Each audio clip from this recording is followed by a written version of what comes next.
Welcome back. Time now to get real. And we're doing things a little different tonight because in just a moment, I'm going to be joined by someone who has earned this country's respect this week after she put her credibility on the line, heck, the safety of her own life on the line earlier this week when she gave her sworn affidavit testimony in front of lawmakers in Michigan.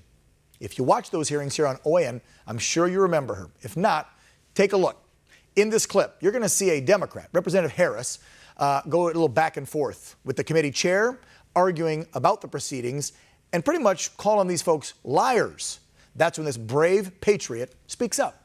I would like to point out that every single witness we've presented here has sworn an affidavit as to all of these facts. If it is a lie, it may change because a liar has to have a lot of memory power. If it is truth, you can ask me in the middle of the night, it'll still be the same. All right.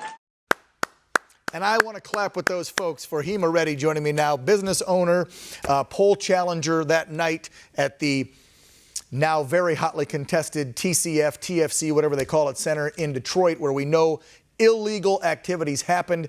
Ma'am, welcome to the show. You are a true patriot and hero. Thank you for standing up.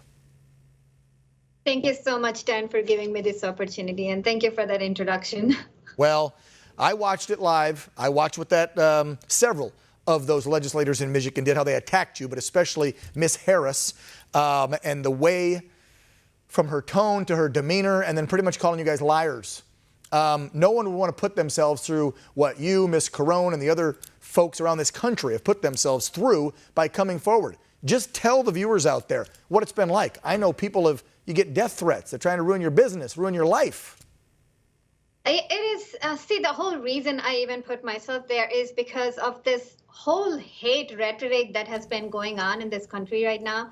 I mean, I understand we've all been dealing with COVID, but set that aside, but and the whole BLM thing, and then this whole race attack, trying to patronize certain, people of certain skin color. And not because they have the best interests of these people, but because they want to use the hatred.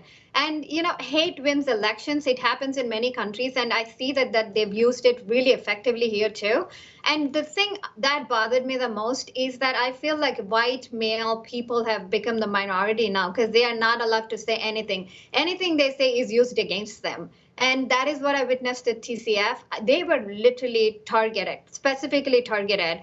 And they were just taken out in handcuffs. And all these poll workers standing up, cheering, Democrats cheering, to me just was like heartbreaking, saying that these are all fellow Americans. I mean, I would not want to see anybody taken out in handcuffs, especially when they haven't done anything illegal. They're just volunteering their time. They're just there to do a job, the job that is because a call to the nation, right? Trying to protect the election integrity. And for that, they're being punished like that. And that is what I thought was not fair, and I should speak up about it. And maybe a lot of people can't talk about it because, if you're a white person, anything you say is going to be used against you. Oh, trust me. I thought, Hema, I know. Try being a straight, white, male conservative in this country in 2020. I'm a racist, sexist, homophobe, xenophobe, whatever the left can come up with an adjective, that's what they say. I'm none of those things. Millions of Americans that are similar to me are none of those things, but that's what they use every day the minute we just speak up and say who we are. That is what works to shut you off because you don't want to be branded like that. So then I said, okay, what are you going to call me? Racist? Did you ever see me? What are you going to call me now? So that's why I said, okay, let me just put myself in front of all this and see what people say. And you won't believe that people are trying to leave reviews on my business saying that your CEO is a racist. So today I asked, we were just debating, my staffer just asked one of the ladies, do you even know my CEO is like an immigrant? So how can she be a racist? These people don't just know because some House rep went on MLive and just called me racist because I said all Chinese look alike. And I was saying that because in the context that many Americans think, Indians, Pakistanis, Bangladeshis, we all look alike, all Chinese, Korean, Japanese look alike. And it's okay to think that some certain sect of people look alike. So when I repeated that, now I am a racist. A lot of us whiteys all look alike. It's okay. Oh, yeah. I don't care if you say that. No. I'm not going to call you racist. Real quick, because they're starting to wrap me up, Hima, I wanted to end the show with you to remind folks, because kind of the main theme of the show tonight, besides touching on the lockdowns and the ridiculous lockdowns, rather, in some states still, we're obviously keying in on the election. And we did a bunch of clips from across the state of different folks who testified like yourself. Remind them again, you saw them kick out poll workers, which were mainly white, and what was other illegal activities that you said, hey, I have to stand up? There were certain tables where they were entering ballots manually. They had a sticky note on them saying that not in EPB/S, which means not in election poll book or system. So they were entering them manually, like the name, the ballot number, and the address of the person with 1900 as the date of birth.